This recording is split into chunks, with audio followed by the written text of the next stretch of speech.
welcome you to our program today of Standing for Justice.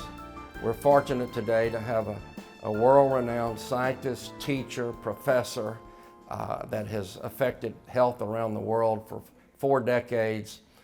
She's also a wife, a mother, a grandmother, but she's been involved in education in almost every college and university, not only in the United States, but around the world. She's been visiting professor to a university in Israel, to China, to Turkey. I can go on and on about where Dr. Davis has taught and led programs, directed programs, and today she's the executive director of the Environmental Health Trust.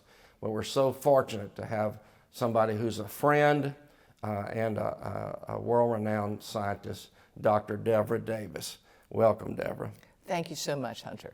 Delighted to be with you today. And I know that my introduction didn't do you justice, even though you are a justice seeker and you are a truth seeker. And that's one of the things that impresses me so much, that you are a true scientist, you're a true educator, a teacher, and one who has done so much in the field of health and science over the last 4 decades. I know that you at one point in time directed the Cancer Institute at Pittsburgh, University of Pittsburgh. I know that you got your education at Pittsburgh, and actually you got your one of your degrees at the University of Chicago, and you got your postdoctoral degree at Johns Hopkins University. And so you are what I would call a toxicologist and an epidemiologist and a regulatory scientist. Is that a fair description of your career, Devra? I think you've done it pretty well. Okay. And I've been very fortunate to work on a broad range of issues on the environment and health for quite some time. And I don't want to leave out the fact that you are an author, that you've written a book on the war against cancer. You wrote a book on a subject matter that we're going to discuss here today, involving the dangers of the wireless community and electromagnetic radiation. You wrote a book back in 2007 called Disconnect. Or it may not have come out till a few years later than that, but it's a powerful book.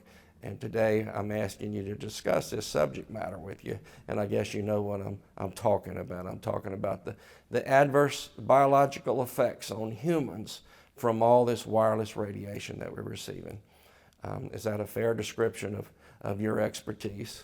Yes, sir. In fact, in 2007, The Secret History of the War on Cancer first talked about the fact that we don't really have adequate information at that time about the safety of cell phones and wireless devices. Then in 2010, I wrote Disconnect, The Truth About Cell Phone Radiation. And at that point, I myself had owned 3 cell phones. So it was really, for me, it was an epiphany to realize that this thing that we'd all started to become so dependent on actually could be quite problematic for what it did to our health and that of our children. So I get the chronology correct. The War Against Cancer came out in 2007, where you actually introduced the reading audience into a problem that you knew was coming about because of the wireless community. Indeed. And then in 2010, you released your book on Disconnect, and the readers, potential readers, could order either one online, I assume, today. That is correct. So tell us about when you left the Cancer Institute and you went full-time with Environmental Health Trust. What research have you done and what presentations have you made about the dangers involving wireless? And I'm interested in cell phone radiation. I know there's many other forms, but particularly cell phone radiation. Tell the audience what they need to know for their own protection. The first thing they need to know is that a cell phone is a 2-way microwave radio. That is, up to 900 times a minute, it's saying to the tower, where are you? Here I am. Where are you? Here I am. And the closer the phone is to the body, the more the body will absorb that radiation, because the antenna is symmetrical. So it's going around in all directions. If it's close to the body, if it's in the bra, in the pocket, it's sending that radiation into the body. Whenever the signal is weak, the phone is smart. So it will use even more power in order to connect to that tower. It will drain out the battery faster.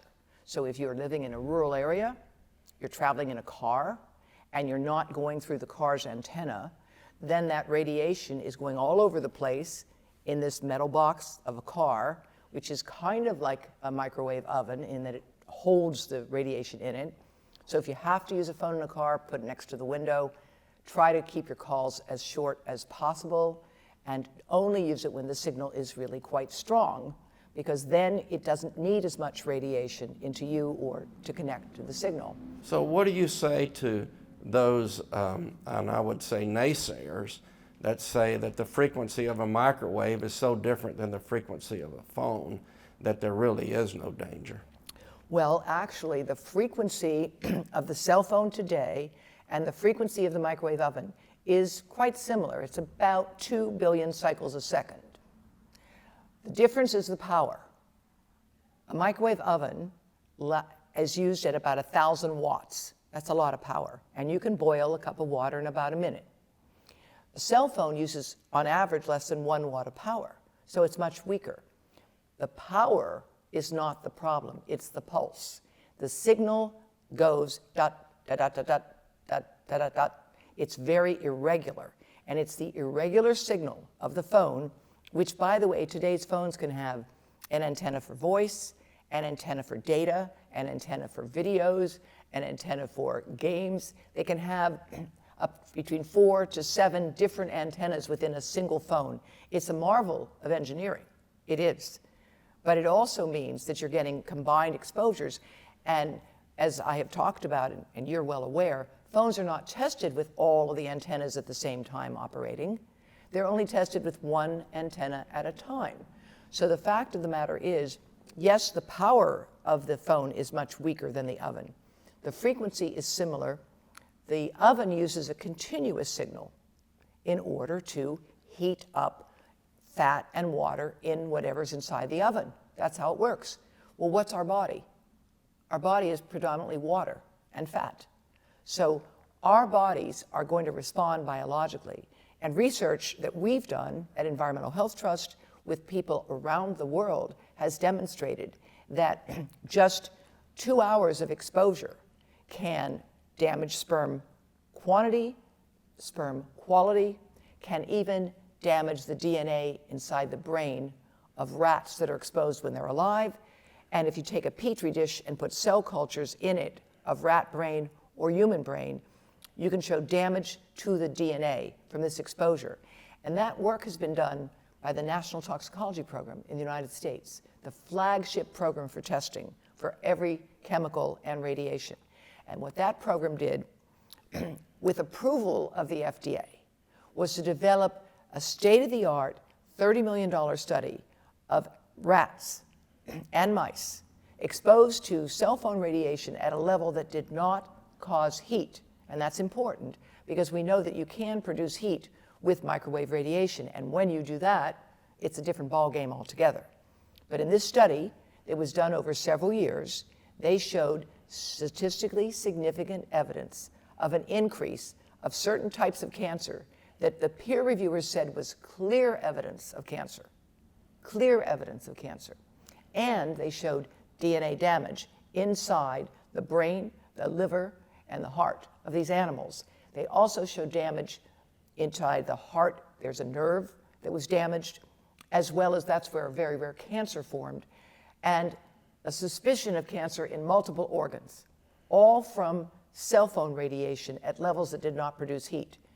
Now, what happened to that report has been an absolute scandal, and the government should be ashamed, because within the US government, the scientists that produced this study stood by it.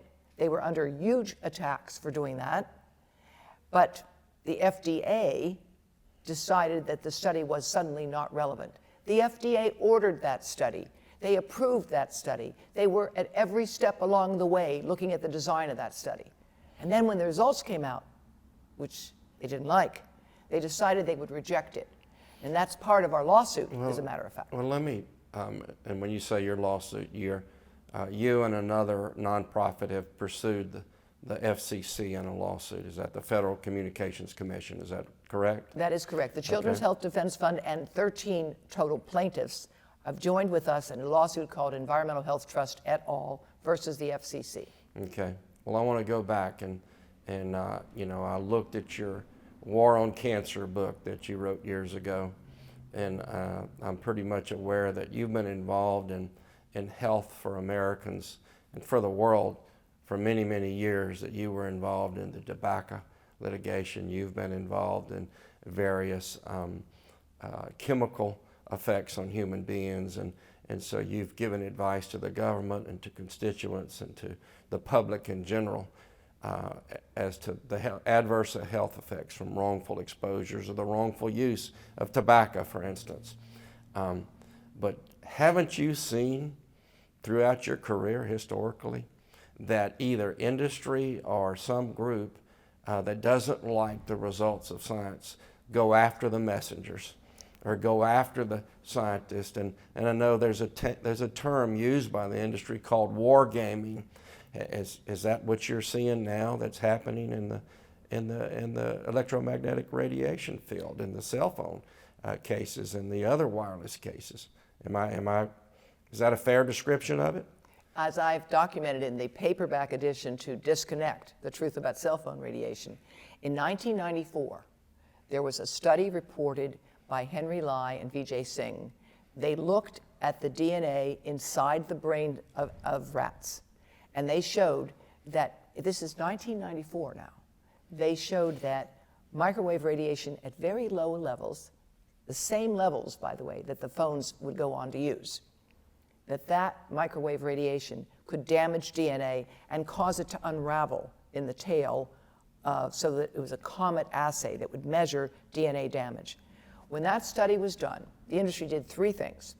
First, they tried to attack the science, right? And they actually then went to the journal that had accepted the article for publication and asked the journal to unaccept it, which is way out of proportion. And when that failed, they went to NIH and accused the investigators of fraud for misusing funds. Now, for a scientist to be accused of fraud is a very grave charge. Tell the viewer audience who the NIH is. The National Institutes of Health, which was the funding agency for this research. And although we like to think of science as being above it all and pure, it's often subject to the winds of fortune and the pressures that are put upon it by different political forces. And in this situation, those scientists ended up leaving the field. These are two of the most brilliant scientists in the world. They developed the comet assay with this technology. It has gone on to become a standard measure of DNA damage. Henry Lai is a very distinguished and prolific scientist, and yet he found himself boxed out of the field because of the response to this work. So a memo was written from the PR agency, Mongavan Associates, to Motorola, saying, we think we have adequately war-gamed the science. That was the strategy in 1994. That same strategy I document in my book was used to try to attack the reflex study that was done in Europe about 10 years later. And that study is very interesting because they had millions of dollars from the European Union, and that study was given to researchers who formerly worked for the tobacco industry. So they figured they had kind of an inside track on the findings.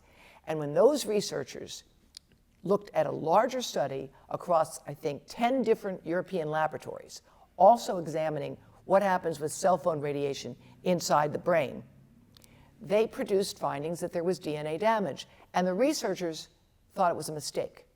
After all, they were expecting nothing because it's very weak radiation, it's very low power. So they got new equipment, and they repeated the study.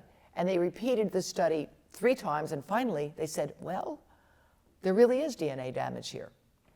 And they published their results. And they also were then subject to lawsuits and attack and war games. And yet, very recently, a German court has ordered the scientists that criticized the study, who were getting money from industry to do it, to stand down and to stop saying those negative things because they're not true. There is evidence of DNA damage. And I ask you, what kind of world are we living in where we are asking for proof that humans are sick before we take steps to prevent harm? So I guess you're making an analogy now, or a comparison between trying to prevent the risk of harm and then trying to actually prevent harm. Am I hearing you correct, Dr. Davis? Is that what you're saying? As usual, Mr. Lundy, you are spot on. Okay. The question we have to ask ourselves is, Do we have to prove people are sick and dying, or should we not take evidence experimentally that there is risk and try to reduce that risk? But actually we've got evidence that's beyond just what might produce risk. We've got evidence that there is harm that's occurring. As you mentioned a while ago, the comment about wargaming that's been around by industry for years. And you talked about what had happened to Dr. Lai when he released a study that said the cell phone radiation causes DNA damage. How do you compare that to what the tobacco industry did to Dr. Wigand years ago when he released the studies or disclosed the studies that were being hidden involving the addiction of teenage kids to nicotine? I think there are very unfortunate parallels. The tobacco industry has written the playbook for what the cell phone industry has perfected, right? They went after, in the case of tobacco, they went after Dr. Wigand and other scientists that had shown there was a danger from tobacco. And they really went after them in a merciless fashion to try to discredit them and destroy their careers. The same thing has happened with scientists who've worked on cell phone radiation. When they put their head above and start to say there's a problem, they get attacked personally, their funding gets cut off, their research cannot get published, and there are huge pressures against them. And we have documented that in my book and in other places, that there's been a pretty successful campaign until recently, when I think the dam of denial has broken. And that's because what Henry Lai produced in 1994 was confirmed in 2017 by the National Toxicology Program. The US government flagship study, the gold standard for studying animals, confirmed DNA damage in animals that Henry Lai and Vijay Singh had shown in 1994. Now, that normally should be enough, but this industry knows no bounds when it comes to trying to discredit, dismiss, and debunk research that they find inconvenient. And that is what has happened here with the cell phone industry. We know inside the industry there are scientists who have warned about this repeatedly. One of them was Robert C. Kane, who wrote a book on cell phone Russian roulette. Wrote the book while he himself was dying of brain tumors that he believed were caused by his working in the industry and doing experiments on himself with the old generation of phones. Let's talk about generation of phones. Earlier you talked about power, that the microwave oven has about 1,000 watts of power compared to the half watt or quarter watt that's in the cell phone today. But if we went back to first generation phones, and I will say box phones, for instance, they were actually 3 watts, were they not? So there was a generation when there was more power coming from, and I'll call them analog phones. That's correct. And you can correct me, Dr. Davis, but the way that the analog signal sent versus the way the modulated signal goes today is distinctly different. And if I had to illustrate it to the viewer audience, I would say an analog wave was more like this. Mm-hmm. And today, when you have a modulated digital wave, it's kind of sent it. There's so much package and so much information, it's doing this. Am I right with my illustrations of Yep. how the wave goes? And you're saying it's quick.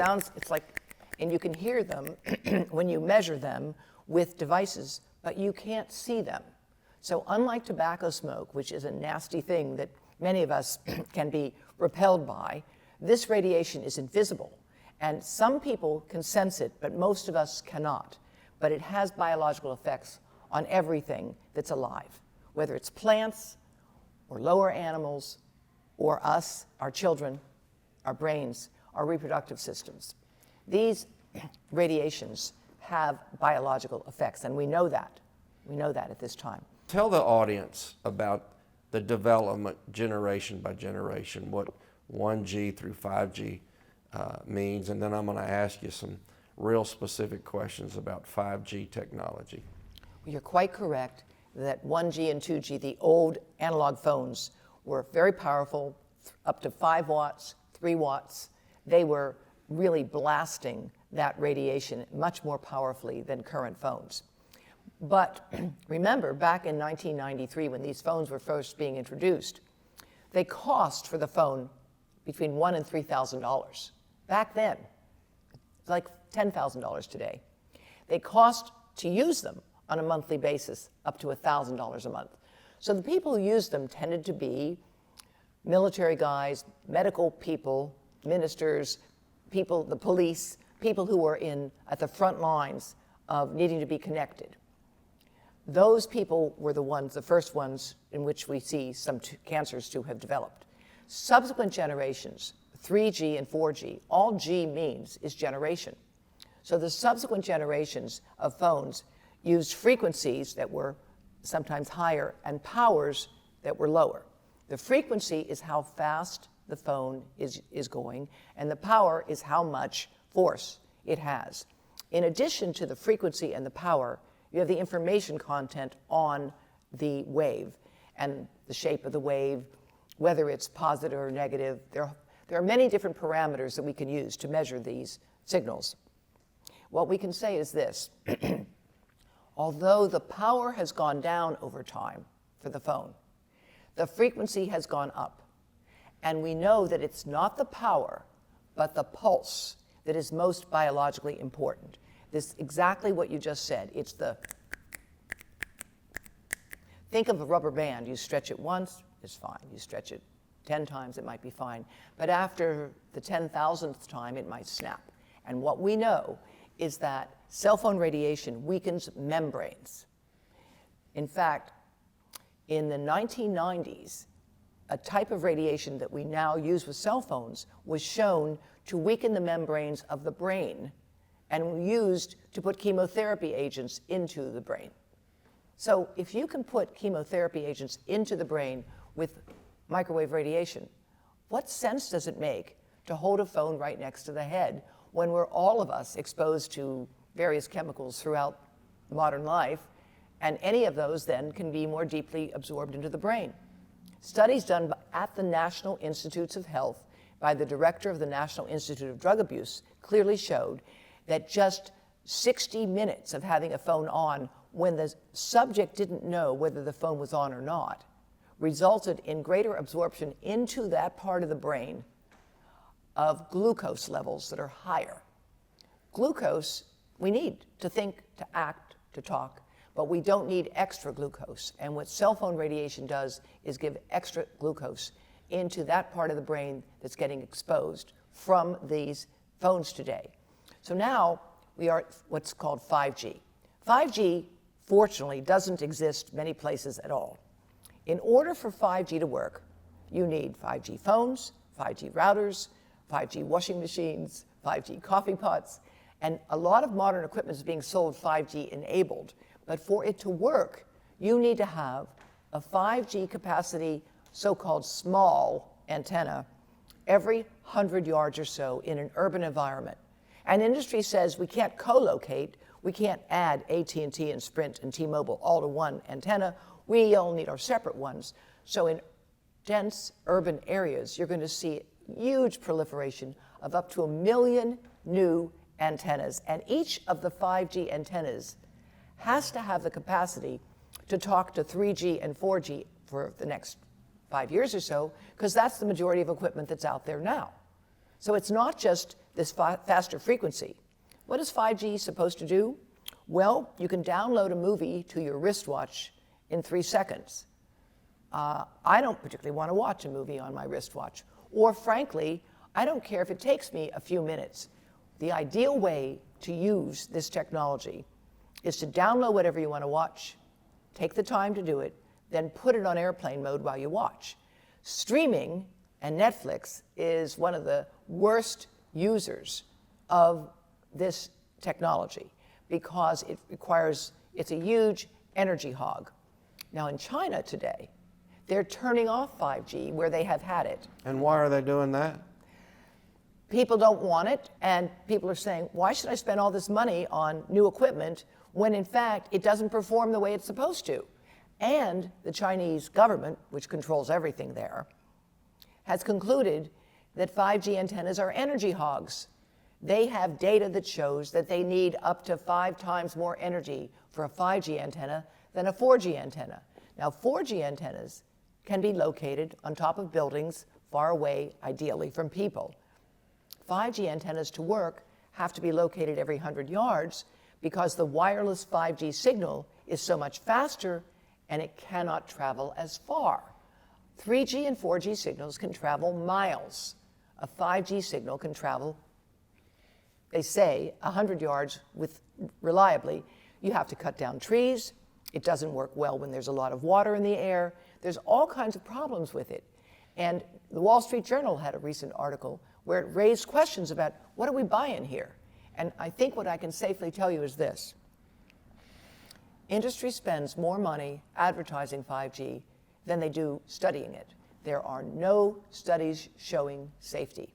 It has never been tested for its effects on the environment, and yet Swiss scientists have shown that it can resonate with the body of honeybees, it can disturb the ability of animals with cryptochromes to navigate, it can interfere with that, and it can resonate in the sweat ducts of humans. What does it mean to resonate with the sweat ducts? Nobody really knows, but what we do know is this. The skin is the largest organ. And contrary to industry assertions that it only gets a little bit into the skin and therefore it has no effect, the skin is also an immunological organ. You know how you feel when you're out in the sun after a long rainy period, the sun shines and you feel pleasant? That's because the effects on the skin have a general systematic effect on the body. In medicine today, we use blue light exposures to newborn babies that are jaundiced in order to get them to produce vitamin D by just shining light on the skin of newborns. And we protect their eyes. Why? Because we know that the eyes of the newborn are exquisitely sensitive to all kinds of light and exposure. The eyes of our children are also sensitive. Eyes don't have any cooling mechanism. So it's really important that people understand that there's more hype than there is reality to 5G at this time. Where does 5G belong? It belongs in the medicine, it belongs in the military, it belongs in industry, and you can get it wired to and through the premises. You don't need wireless to get that high frequency signal. You can wire it in.